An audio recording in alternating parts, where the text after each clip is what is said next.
Hi everyone, welcome back to another video. Now, if you're someone that struggles to speak up for yourself, you're probably well aware of the voice in your head that can play a role in making that more challenging.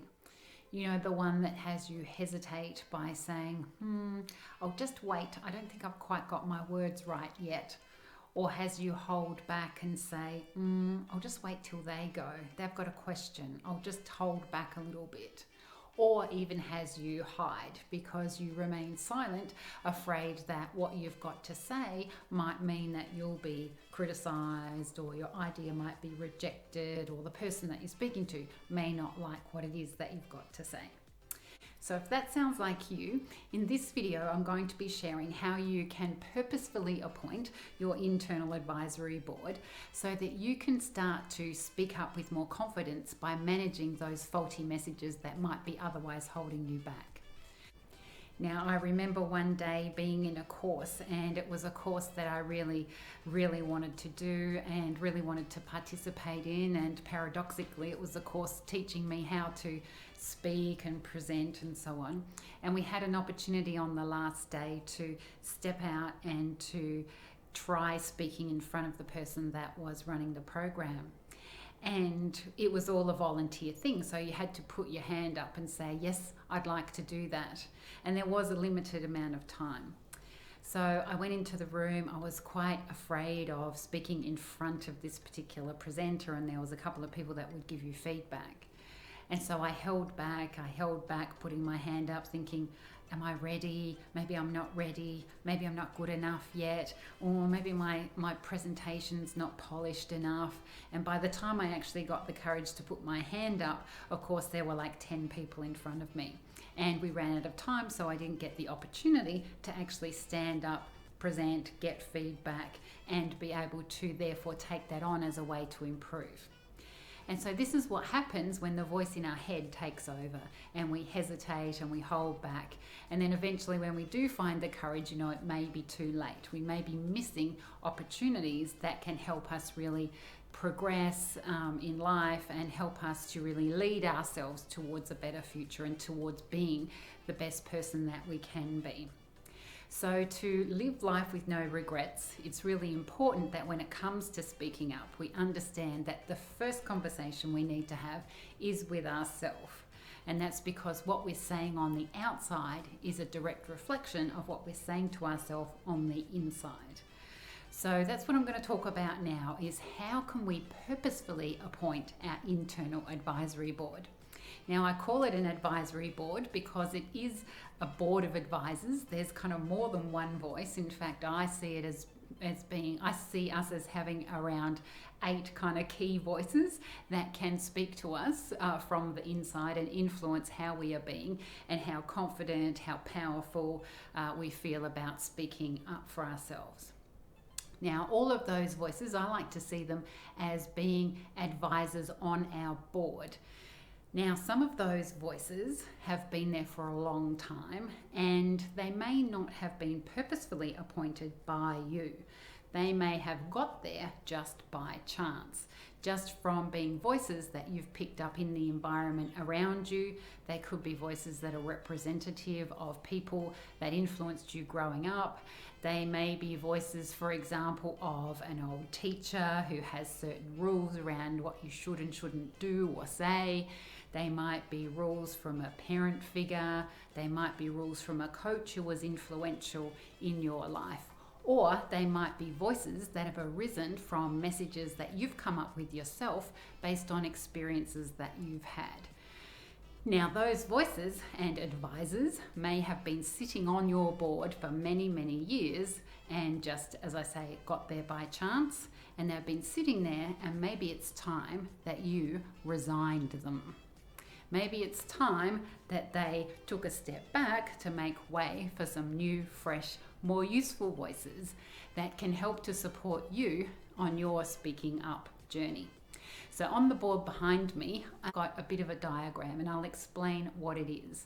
It's an image of a board with advisors sitting around it and you at the head of the table.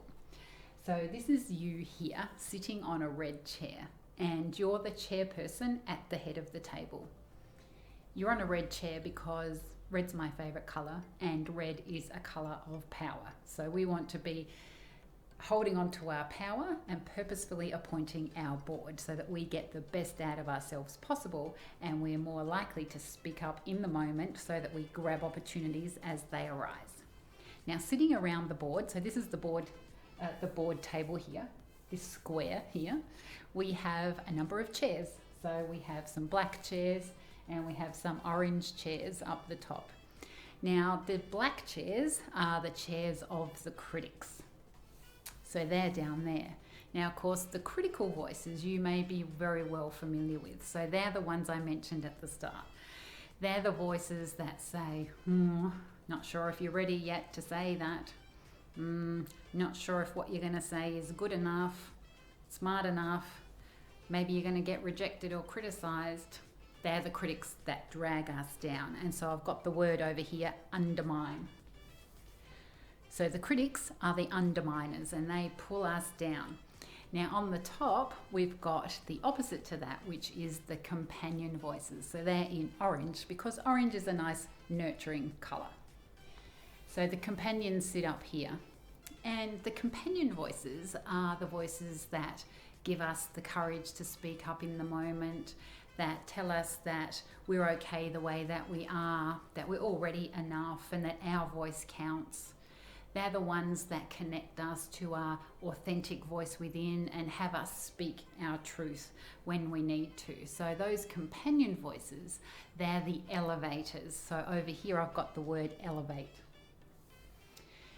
Now, research by Stanford University shows that if we can have 75% of our inner dialogue sitting in the positive, that is with the companions, then we're going to be living our best life. We're going to be putting in a better performance. In fact, we're going to be able to increase our performance by 30%. We're going to be 3 times more creative and experience greater levels of happiness and less stress. So what we want to do is to be able to elevate the voices of the companions, the ones that have us feel as though our voice matters, that give us the courage, the strength, the inner knowing to say and speak from our true and authentic voice. And we want to be able to turn down the volume of the critics. So the first step to be able to do this is to really recognize that we have both of those voices. Certainly we have the critical voices, and we hear a lot about those, so the voices of judgment and punishment and self-doubt. But we also do have within us the ability to find the courage and the strength to nurture ourselves, to undertake self-acceptance, so that we're supporting ourselves to speak up. And so simply by being aware of what these voices are can be the first step to help you start to put in place strategies to stop the critics throwing water on the flame of the companions and having them kind of die down. We want to be able to really turn up the heat and the flame behind the companion voices and turn down the volume of the critics. So we want to get that elevation and move away from that undermining. So one useful thing that you can do to start to purposefully appoint your internal advisory board is to get to know who's already on there and the power and strength that they have. Now, one thing you can do that will help with that is to start to take note of the inner dialogue that's going on in those moments when you do hesitate, hold back, not speak up, not say what's on your mind. So just take note of the messages that you're saying to yourself. What is that voice saying to yourself, or voices saying to you? And if you do that for a week or two, you'll start to see patterns. You'll start to see who's actually on your advisory board and whether some of them may need to be resigned and others need to be supported, so that you can elevate the support that you give to yourself to help you speak up in the moment. So I hope that was useful as a little bit of an insight.